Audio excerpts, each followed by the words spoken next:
Hello everyone, నమస్తే, అస్సలం వాలేకుమ్. Welcome back to Mohsin's world.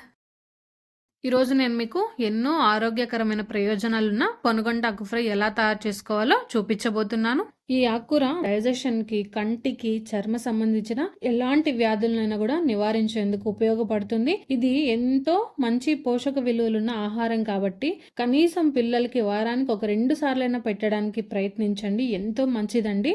ఇన్ని ప్రయోజనాలున్న ఆకుకూర ఫ్రైని ఎలా తయారు చేసుకోవాలో చూద్దాం పదండి. అండ్ వాటికి కావాల్సిన పదార్థాలు ఏవో చూద్దాం రండి. ముందుగా పొనగంటాకండి.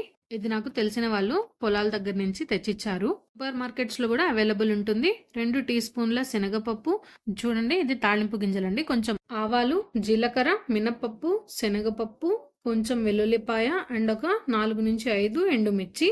ఒక పెద్ద సైజు ఉల్లిపాయనైతే తీసుకొని ఇలా పొడవుగా సన్నగా అయితే కట్ చేసుకొని పెట్టుకుందాము. ఒక రెమ్మ కరివేపాకు.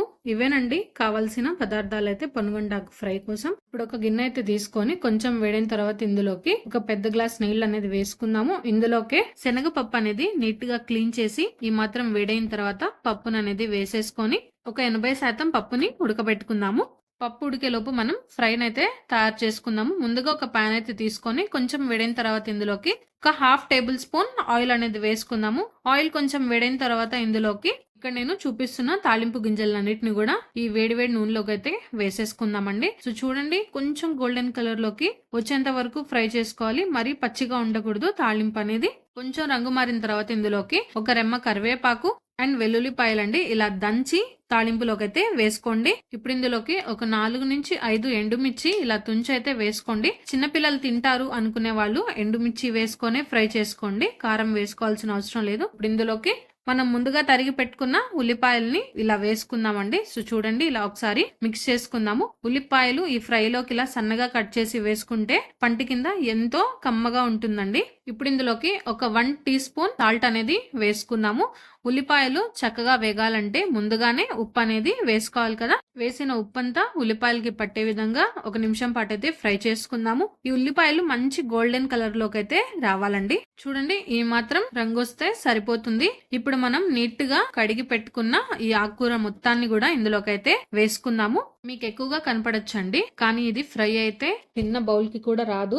సో మనం ఈజీగా ఒక 4-5 ఉన్న ఫ్యామిలీస్ అయితే ఒక 5 నుంచి 6 కట్టలు ఆకుకూర ఈజీగా కావాలి. ఇప్పుడు మనం వేసుకున్న ఆకుకూరలోకి మనం ముందుగా వేసుకున్న తాళింపు గింజలు, కరివేపాకు మొత్తం చక్కగా కలిసే విధంగా అయితే కలుపుకుందామండి. చక్కగా కలిపేసుకున్న తర్వాత దీనిపైకి మూత అయితే పెట్టేసుకొని ఒక 10 నుంచి 15 నిమిషాల పాటు ఫ్రై అవనిద్దామండి. ఇప్పుడు మన 15 నిమిషాలు అయితే అయిపోయాయండి. చూద్దాం ఒకసారి. సో చూడండి, ఇంకా ఇందులో ఇంకా తడైతే ఉంది కదా. సో ఇది మొత్తం కూడా డ్రై అయిపోవాలి. అప్పుడే మనకు ఆకుకూర అనేది పర్ఫెక్ట్ గా ఫ్రై అయినట్టు అనమాట. ఇప్పుడు దీనిపైకి మూత అయితే పెట్టేసి ఇంకో 5 నిమిషాల పాటు అయితే ఫ్రై అవనిద్దాము. ఇప్పుడు ఇంకో 5 నిమిషాలు అయితే అయిపోయిందండి. చూడండి, ఇందాకున్నంత తడితనం ఆకులో ఇప్పుడైతే లేదు. చూడండి మీరే. సో ఇలా కుక్ అయితేనే పర్ఫెక్ట్ గా ఆకుకూర అనేది ఫ్రై అయినట్టు. ముందుగా మనం పప్పును అయితే ఉడకబెట్టుకోవడానికి పెట్టుకున్నాం కదా. సో పప్పు కూడా చక్కగా ఉడికిపోయిందండి. పప్పు మనకు పర్ఫెక్ట్ గా ఉడికిందా లేదా ఎక్కువ ఉడికిందా అనడానికి పప్పుని ఇలా ఉడికిన తర్వాత ఇలా మీరు నొక్కి చూస్తే మీకే అర్థమైపోతుంది. పప్పు అనేది ఇలా పలుకులుగా ఉంటే మనకు 100% పర్ఫెక్ట్ గా కుక్ అయినట్టండి. మన ఆకుకూర ఫ్రై అయితే రెడీ అయింది కదా. ఇప్పుడు ఇందులోకి మనం పెట్టుకున్న ఈ పప్పునైతే శనగపప్పుని ఇందులోకి అయితే వేసేసుకుందాము. ఇప్పుడు ఇందులోకి ఆకుకూర అండ్ పప్పు మొత్తం చక్కగా కలిసే విధంగా కలుపుకుందామండి. మాకు ఇంకొంచెం స్పైసీనెస్ కావాలి అనుకున్న వాళ్ళు ఇందులోకి కొంచెం తాలింపు పొడినైతే వేసుకుందాము. ఇదేం లేదండి, ఎండుమిర్చి కొంచెం నూనెలో ఫ్రై చేసుకొని అండ్ కొంచెం పుట్నాలు ఒక 2-3 స్పూన్ల పుట్నాలు అనేది వేసుకొని మిక్సీ పట్టుకుందాము. అదే అండి ఈ పౌడర్ అయితే. సో నేను ఒక 2 టేబుల్ స్పూన్స్ అయితే ఈ పౌడర్ అయితే వేసాను. సో చక్కగా ఫ్రై అయిపోయింది. మొత్తం మిక్స్ చేసుకుందాం ఒకసారి. చూడండి, ఎంతో చక్కటి పొనగంటాకు ఫ్రై అనేది మనకు ఎంతో టైం అనేది తీసుకోకుండా చాలా తొందరగా తయారు చేసుకోగలిగే రెసిపీ అన్నమాట. ఈ ఆకుకూర ఫ్రైని చక్కగా మీరు ఈ రోటీలో కానీ రైస్ లో కూడా ట్రై చేయొచ్చు. బాగా చక్కగా చేసి సర్వ్ చేసుకోవచ్చు అనమాట.